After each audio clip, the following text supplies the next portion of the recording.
প্রত্যেক বছরই জি7 দেশগুলোর মধ্যে একটি বৈঠক অনুষ্ঠিত হয়। 2024 সালে ইতালিতে অনুষ্ঠিত হয়েছিল, এবার 2025 সালে কানাডায় অনুষ্ঠিত হবে।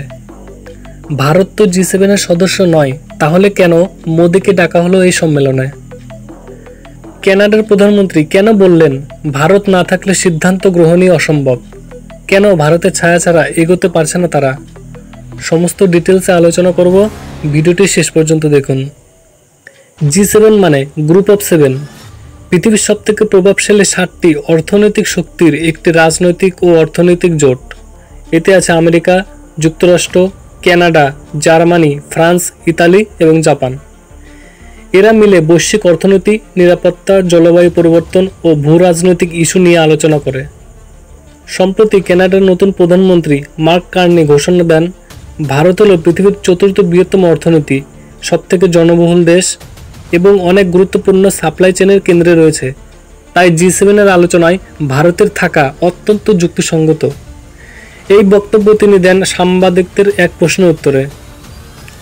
মার্ক কার্নি আরও বলেছেন, আলোচনাগুলো হবে নিরাপত্তা, শক্তি এবং বৈশ্বিক সরবরাহ ব্যবস্থাকে ঘিরে। এই প্রসঙ্গে ভারত অপরিহার্য। তাই ভারতকে বাদ দিয়ে বৈশ্বিক আলোচনা করাটা আজকালকার জি7-এর পক্ষে কঠিন হয়ে পড়েছে।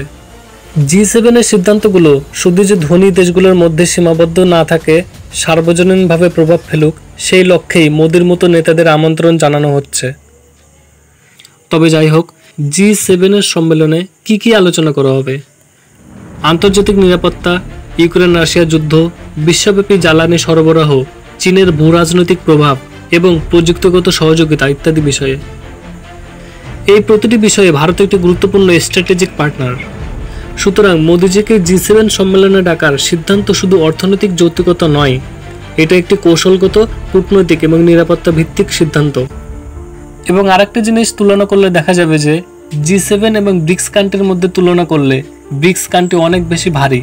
আমার মনে হয় পশ্চিমা কান্ট্রিদের ভারতকে নিয়ে এই সিদ্ধান্ত অনেক গুরুত্বপূর্ণ।